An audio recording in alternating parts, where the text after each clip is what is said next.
Salutare și bine v-am găsit! Acest scurt video de astăzi va viza oarecum în mod direct lupta împotriva rasismului.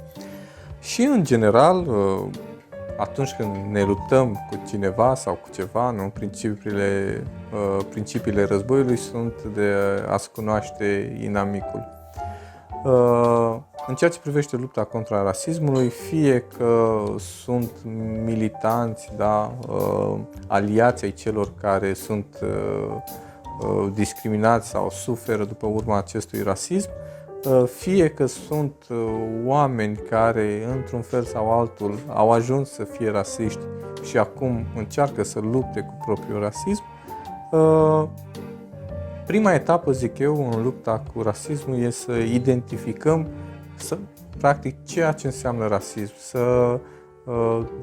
pe lângă definirea rasismului, să înțelegem care sunt sursele, ce anume îl alimentează. În cele ce urmează voi încerca să aduc în atenția dumneavoastră cele trei elemente care, în percepția mea, alimentează și conduc la rasism. Așadar, pentru a vedea ce este la baza, da, rasismului, ce anume alimentează rasismul, trebuie să ne întoarcem oarecum la niște mecanisme naturale care se întâlnesc în psihologia omului și psihologia colectivă. Aici aș vrea să mă opresc puțin asupra a ceea ce înseamnă stereotipuri. Stereotipurile sunt, dacă vreți, așa, există o bibliografie foarte vastă, dar așa, pe înțelesul tuturor, am putea defini stereotipurile ca fiind o hartă pentru mintea omului. Ele sunt foarte naturale și utile de asemenea. Noi, oamenii, fiind ființe vii care pot învăța și din experiențele altora, chiar dacă nu am fost de față la experiențele acelor persoane, așadar ne putem crea un așa numit model, o așa numită tipologie a unor situații sau a unor persoane sau a unor contexte, fără ca noi să fim de față. Dar pasul următor către rasism este reprezentat de prejudecăți. Prejudecățile, practic, ele sunt, dacă vreți, rasializarea stereotipurilor.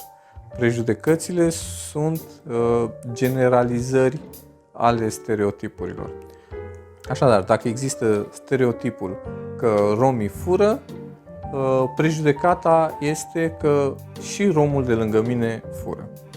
Deci, practic, este internalizarea, dacă vreți, a stereotipurilor. Următorul pas către rasism, către manifestarea rasismului, este punerea în aplicare a prejudecăților și, ca atare, discriminarea reprezintă actul în sine de rasism pe criteriul rasial. Și o să vă dau un exemplu foarte, foarte simplu și banal, și anume acela că am un stereotip că romii sunt hoți. Sunt în autobuz și văd un rom și am prejudecata că acel rom este hoț. Până aici nu este ok, dar poate fi agreabil, în sensul că depinde de mine ce fac cu aceste stereotipuri și această prejudecată. Le am, dacă am de gând să acționez conform lor, va trebui fie să îmi feresc buzunarele, portofelul, pentru că consider că și acel rom este hoț, sau să îl discriminez, da, să fiu rasist, să transform în fapte ceea ce eu cred, și anume să-l dau jos din mijloacele de transport în comun sau unde mă aflu, sau da, pe acel rom, tocmai în mod preventiv pentru a evita o infracțiune.